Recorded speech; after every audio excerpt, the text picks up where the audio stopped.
Кто хочет попить?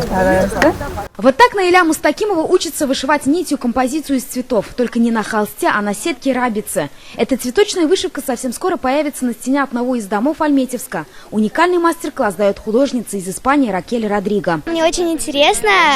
Тут надо из хлопковых ниток делать на сетке всякие красивые рисунки. Обычно художница Ракель Родриго делает свою работу у себя в мастерской в Испании, а потом просто посылает их или размещает на стенах домов.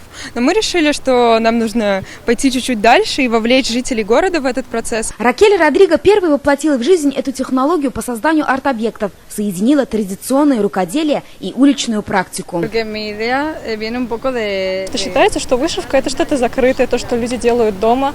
И мой проект помогает большинству увидеть вышивку и познакомиться поближе с этим видом искусства. Техника вышивания проста. Кончик нитки заматывает скотчем, получается своего рода иголка. Заранее художница создает эскиз арт-объекта. На основе этого уже выполняют само плетение.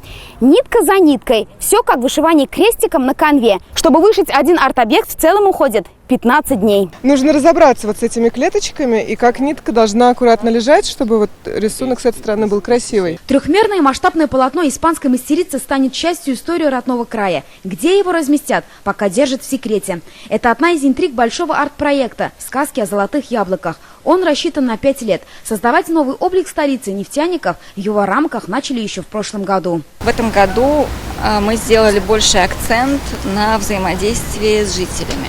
И поэтому программа событий «Мой город, моя улица» проходит каждые выходные. При этом появится более 10 новых объектов. Этим летом в рамках проекта в Альметьевске ждут известных российских и зарубежных художников. Появится в городе и первая в России постоянная медиаинсталляция. Уникальный арт-объект на стене, который жители сами дополнят сюжетом через специально созданное для этого приложение. Филюза Хамидуллина, Эрик Хабибуллин, ТНВ, Альметьевск.